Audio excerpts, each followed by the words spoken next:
নমস্কাৰ সকলোকে স্বাগতম জনাইছো আমাৰ চেনেলৰ অন্য এটা ভিডিঅলৈ আৰু আজি ভিডিঅটো আমি কেইটামান অতি গুৰুত্বপূৰ্ণ প্ৰশ্ন উত্তৰ আলোচনা কৰিম আগন্তুক হ'বলগীয়া যিকোনো ধৰণৰ কম্পিটিটিভ এক্সামত সুবিধা হোৱাকৈ কেইটামান কোৱেশ্চন লৈ আহিছো গতিকে পলম নকৰি ভিডিঅটো আৰম্ভ কৰোঁ কোন বছৰত দীপৰ বিলক ৰামচাৰ ক্ষেত্ৰ হিচাপে ঘোষণা কৰা হৈছিল অপচন আছে 2009 চনত 2013 চনত 1999 চনত 2002 চনত ইয়াৰে শুদ্ধ উত্তৰটো হ'ব অপচন ডি 2002 চনত Next question number 2 হকি খেলত এটা দলত কিমানজন খেলুৱৈ থাকে ইয়াৰে অপচনত আছে 8 জন 11 জন 9 জন 6 জন ইয়াৰে শুদ্ধ উত্তৰটো হ'ব অপচন বি 11 জন পিছৰ কোৱেশ্চনটো খুদিছে চিৰ চেনেহী মোৰ ভাষা জননী এই গীতটো কোনে ৰচনা কৰিছিল অপচন আছে ভূপেন হাজৰিকা লক্ষ্মীনাথ বেজবৰুৱা মিত্ৰদেৱ মহন্ত বঙ্কিম চন্দ্ৰ চেটাৰ্জী ইয়াৰে শুদ্ধ উত্তৰটো হ'ব অপচন সি মিত্ৰদেৱ মহন্ত চিৰ চেনেহী মোৰ ভাষা জননী এই গীতটো ৰচনা কৰিছিল মিত্ৰদেৱ মহন্তই নেক্সট question number 4 মিজুমলা লগত কোন পৰিব্ৰাজক অসমলৈ আহিছিল কি হৈছে মিজুমলা লগত অসমলৈ কোনজন পৰিব্ৰাজক আহিছিল অপচন ডি শিয়াবুদ্দিন তালিস ইউএন চাং আলবেৰুনি তানসেন ইয়াৰে শুদ্ধ উত্তৰটো হ'ব অপচন এ শিহাবুদ্দিন তালিস নেক্সট question number 5 অসমৰ আটাইতকৈ ওখ শৃংগটোৰ নাম কি অপচন আছে কাঞ্চনজংঘা ডাম্বকচু লাইকে থেই পিবাং ইয়াৰে শুদ্ধ উত্তৰটো হ'ব অপচন সি লাইকে অসমৰ আটাইতকৈ ওখ শৃংগটোৰ নাম হ'ল লাইকে নেক্সট question number 6 জাতিংগা ক'ত অৱস্থিত অপচন আছে ডিমা হাছাও মৰিগাঁও গোৱালপাৰা বৰপেটা ইয়াৰে শুদ্ধ উত্তৰটো হ'ব অপচন এ ডিমা হাছাও জাতিংগা ক'ত অৱস্থিত ডিমা হাছাওত অৱস্থিত Next question number 7 অসম বিশ্ববিদ্যালয় ক'ত অৱস্থিত অপচন আছে যোৰহাট শিলচৰ গুৱাহাটী ডিব্ৰুগড় নিশ্চয় সকলোৱে জানে অপচন বি শুদ্ধ হ'ব শিলচৰ অসম বিশ্ববিদ্যালয় ক'ত অৱস্থিত শিলচৰত অৱস্থিত আৰু কিমান চনত স্থাপিত কৰা হৈছিল 1994 1994 চনত অসম বিশ্ববিদ্যালয় শিলচৰত স্থাপিত কৰা হৈছিল Next question number 8 ৰামায়ণৰ প্ৰথম অসমীয়া ভাঙনিকাৰ কোন অপচন আছে মাধৱ কন্দলী অনন্ত কন্দলী ৰাম সৰস্বতী শংকৰদেৱ ইয়াৰে শুদ্ধ উত্তৰটো হ'ব অপচন এ মাধৱ কন্দলী ৰামায়ণখন প্ৰথমে অসমীয়াত ভাঙনি কৰিছিল কোনে মাধৱ কন্দলীয়ে নেক্সট question number 9 উপন্যাস সম্ৰাট বুলি কোনজন ব্যক্তিক কোৱা হয় অপচন আছে বীৰেন্দ্ৰ কুমাৰ ভট্টাচাৰ্য ৰজনীকান্ত বৰদলৈ যতীন্দ্ৰনাথ দুৱাৰা হেমচন্দ্ৰ গোস্বামী শুদ্ধ উত্তৰটো হ'ব অপচন বি ৰজনীকান্ত বৰদলৈ কি বুলি জানো উপন্যাস সম্ৰাট নামেৰে কি জনা যায় Next question number 10 সপ্ততীৰ্থ বুলি কোনখন ঠাইক কোৱা হয় ইয়াতে অপচন আছে বৰপেটা ডিব্ৰুগড় হাজো তেজপুৰ শুদ্ধ উত্তৰটো হ'ব অপচন ডি তেজপুৰ তেজপুৰক কি বুলি জনা যায় সপ্ততীৰ্থ বুলি জনা যায় Next question number 11 পদ্মশ্ৰী সন্মান লাভ কৰা প্ৰথম অসমীয়া মহিলা কোন ইয়াৰে শুদ্ধ উত্তৰটো হ'ব অপচন এ নলিনীবালা দেৱী নলিনীবালা দেৱীয়ে 1957 ত অসমীয়া সাহিত্যলৈ আগবঢ়োৱা অৱদানৰ বাবে এই বঁটা লাভ কৰিছিল Next question number 12 পৰাগ উৎসৱ কোনটো জনগোষ্ঠীয়ে পালন কৰে অপচন আছে ৰাভাসকলে বড়োসকলে মিচিংসকলে চাহ জনগোষ্ঠী ইয়াৰে শুদ্ধ এনসাৰটো হ'ব অপচন সি মিচিংসকলে পৰাগ উৎসৱটো মিচিং জনগোষ্ঠীসকলে কি কৰে পালন কৰে Next question number 13 হাছং পূজা কোনটো জনগোষ্ঠীয়ে পালন কৰে অপচন আছে ৰাভাসকলে বড়োসকলে মিচিংসকলে চাহ জনগোষ্ঠী ইয়াৰে শুদ্ধ উত্তৰটো হ'ব অপচন এ ৰাভাসকলে হাছং পূজাটো কোনটো জনগোষ্ঠীয়ে পালন কৰে ৰাভাসকলে পালন কৰে Next question number 14 পবিতৰা অভয়াৰণ্য কোনখন জিলাত অৱস্থিত অপচন আছে শোণিতপুৰ জিলা নগাঁও জিলা মৰিগাঁও জিলা গোলাঘাট জিলা ইয়াৰে শুদ্ধ উত্তৰটো হ'ব অপচন সি মৰিগাঁও জিলা পবিতৰা অভয়াৰণ্যখন কোনখন জিলাত অৱস্থিত মৰিগাঁও জিলাত অৱস্থিত Next question number 15 লাওখোৱা অভয়াৰণ্য কোনখন জিলাত অৱস্থিত অপচন আছে শোণিতপুৰ জিলা নগাঁও জিলা মৰিগাঁও জিলা গোলাঘাট জিলা ইয়াৰে কাৰেক্ট আনসাৰটো হ'ব অপচন বি নগাঁও জিলা লাওখোৱা অভয়াৰণ্যখন কোনখন জিলাত অৱস্থিত নগাঁও জিলাত অৱস্থিত Next question number 16 ইটালীৰ মুদ্ৰাৰ নাম কি কি হৈছে ইটালীৰ মুদ্ৰাৰ নাম কি ইয়াতে অপচন আছে ইউৰো পেসো ডলাৰ ৰূপী ইয়াৰে শুদ্ধ অপচনটো হ'ব অপচন এ ইউৰো ইটালীৰ মুদ্ৰাৰ নাম হ'ল কি euro Next question number 17 basketball খেলত প্ৰতিটো দলত কেইজনকৈ খেলুৱৈ থাকে অপচন দিছে 6 জন 9 জন 5 জন 11 জন ইয়াৰে শুদ্ধ উত্তৰটো হ'ব অপচন সি 5 জন বাস্কেটবলত প্ৰতিটো দলত 5 জনকৈ খেলুৱৈ থাকে নেক্সট কোৱেশ্চন নম্বৰ 18 খো খেলত প্ৰতিটো দলত কেইজনকৈ খেলুৱৈ থাকে ইয়াৰে শুদ্ধ উত্তৰটো হ'ব অপচন বি 9 জনকৈ খেলুৱৈ থাকে নেক্সট কোৱেশ্চন নম্বৰ 19 সোমনাথ মন্দিৰ কোনখন ৰাজ্যত অৱস্থিত অপচন ডি আছে উত্তৰ প্ৰদেশ পশ্চিম বংগ মহাৰাষ্ট্ৰ গুজৰাট ইয়াৰে শুদ্ধ উত্তৰটো হ'ব অপচন ডি গুজৰাট সোমনাথ মন্দিৰটো ক'ত অৱস্থিত গুজৰাট ৰাজ্যত অৱস্থিত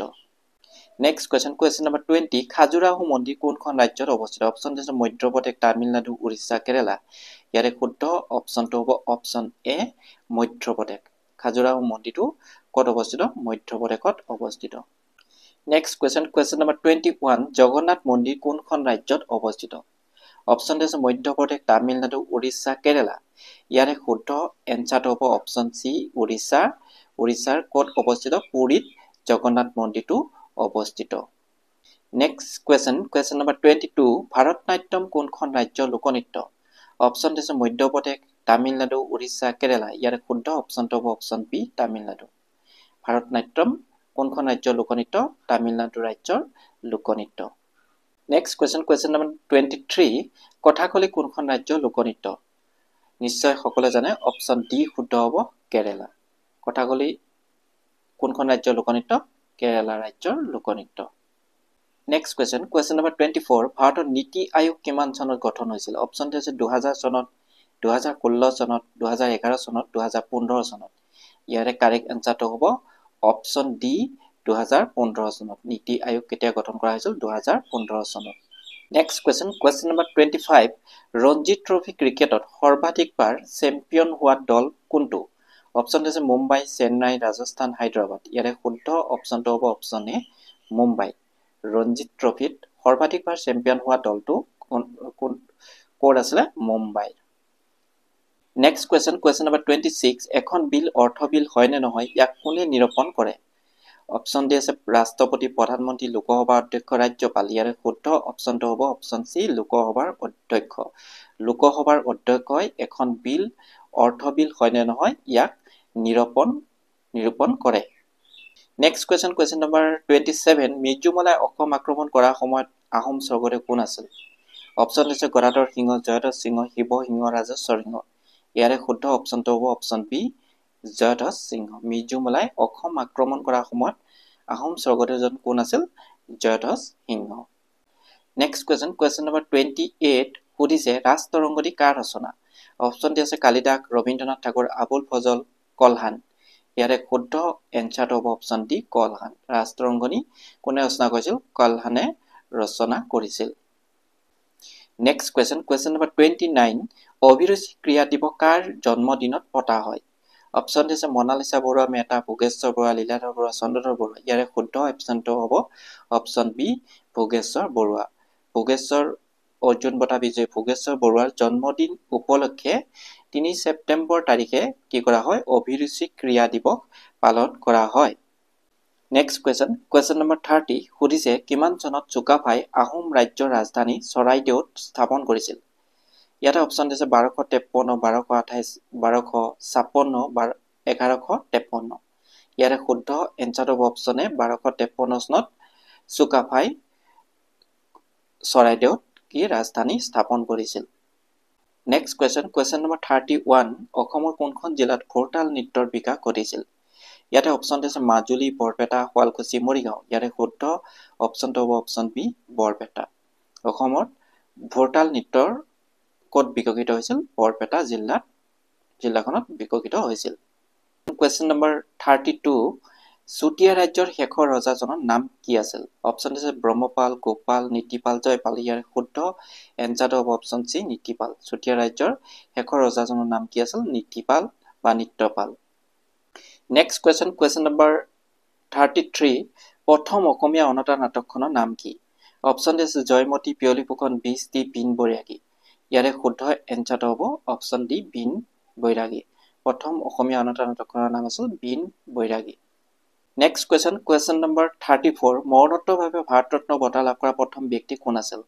অপচনত আছে গোপীনাথ বৰদলৈ লাল বাহাদুৰ শাস্ত্ৰী ভূপেন হাজৰিকা ইন্দিৰা গান্ধী ইয়াৰে শুদ্ধ এনসাৰটো হ'ব অপচন বি লাল বাহাদুৰ শাস্ত্ৰী মৰণোত্তৰভাৱে ভাৰত ৰত্ন বঁটা লাভ কৰা প্ৰথম ব্যক্তিজন কোন আছিল Lal Bahadur Shastri next question number 35 Bharat Ratna লাভ কৰা প্ৰথমগৰাকী খেলুৱৈ কোন আছিল অপচনত দি আছে শচীন তেণ্ডুলকাৰ কপিল দেৱ ৰোহিত শৰ্মা মহেন্দ্ৰ সিং ধোনী ইয়াৰে শুদ্ধ এনচাৰটো হ'ব অপচন এ শচীন তেণ্ডুলকাৰ ভাৰত ৰত্ন বঁটা লাভ কৰা প্ৰথমগৰাকী খেলুৱৈ কোন আছিল শচীন তেণ্ডুলকাৰ আৰু তেওঁ কিমান চনত এই বঁটা লাভ কৰিছিল তেওঁ 2014 চনত এই বঁটা লাভ কৰিবলৈ সক্ষম হৈছিল নেক্সট কুৱেশ্যন নম্বৰ 36 প্ৰধানমন্ত্ৰী ধন জন যোজনা আঁচনিখন কিমান চনত মুকলি কৰা হৈছিল কি সুধিছে প্ৰধানমন্ত্ৰী ধন জন যোজনা আঁচনিখন কিমান চনত মুকলি কৰা হৈছিল ইয়াৰে শুদ্ধ এনচাৰটো হ'ব অপচন সি 2014 চনত 2014 চনত প্ৰধানমন্ত্ৰী ধন জন যোজনা আঁচনিখন কি কৰা হৈছিল মুকলি কৰা হৈছিল next question number 37 Mamoni Raisom গোস্বামীৰ প্ৰকৃত নাম কি ইয়াৰে শুদ্ধ এনচাৰটো হ'ব অপচন ডি ইন্দিৰা গোস্বামী মামনি ৰয়ছম গোস্বামীৰ প্ৰকৃত নামটো আছিল কি Indira Goswami next question number 38 প্ৰথম অসমীয়া সনেট কবিতাটোৰ নাম কি অপচনত দি আছে প্ৰিয়তমাৰ চিঠি মালস বনকুঁৱৰী বনফুল ইয়াৰে শুদ্ধ এনচাৰটো হ'ব অপচন এ প্ৰিয়তমাৰ চিঠি প্ৰথম অসমীয়া সনেট কবিতাটোৰ নাম কি আছিল প্ৰিয়তমাৰ চিঠি next question number 39 discovery of India গ্ৰন্থখনৰ লেখক কোন অপচন দি আছে মহাত্মা গান্ধী জৱাহৰলাল নেহৰু সতীশ চন্দ্ৰ কাকতি বীৰেন্দ্ৰ কুমাৰ ভট্টাচাৰ্য শুদ্ধ এনচাৰটো হ'ব অপচন বি Jawaharlal Nehru Discovery of India নামৰ গ্ৰন্থখন কোনে লিখিছিল জৱাহৰলাল নেহৰুৱে নেক্সট কুৱেশ্যন নম্বৰ 40 আজি ভিডিঅ'ৰ শেষৰ কুৱেশ্যনটোত সুধিছে নামদফা ৰাষ্ট্ৰীয় উদ্যান কোনখন ৰাজ্যত অৱস্থিত অপচন দিছে উত্তৰ প্ৰদেশ মিজোৰাম অৰুণাচল প্ৰদেশ অসম ইয়াৰে শুদ্ধ এনচাৰটো হ'ব অপচন সি অৰুণাচল প্ৰদেশ নামদফা ৰাষ্ট্ৰীয় উদ্যানখন কোনখন ৰাজ্যত অৱস্থিত অৰুণাচল প্ৰদেশ ৰাজ্যত অৱস্থিত ভিডিঅ'টো চোৱাৰ বাবে সকলোকে অশেষ ধন্যবাদ আৰু যদি ভিডিঅ'টো ভাল পাইছে তেনেহ'লে লাইক সাবস্ক্ৰাইব আৰু বন্ধু বান্ধৱীসকলক শ্বেয়াৰ কৰি দিব আৰু লগতে যদি আমাৰ ভিডিঅ'বোৰ আপোনালোকে ল'ব বিচাৰে তেনেহ'লে আমাৰ ডেছক্ৰিপশ্যন বক্সত আমাৰ হোৱাটছএপ গ্ৰুপৰ লিংকটো দিয়া হৈছে তাতে গৈ আপোনালোকে জইন হৈ ল'ব আৰু তাৰ পৰা আপোনালোকে অতি সহজে পিডিএফবোৰ ডাউনলোড কৰি ল'ব পাৰিব সো সকলোকে অশেষ ধন্যবাদ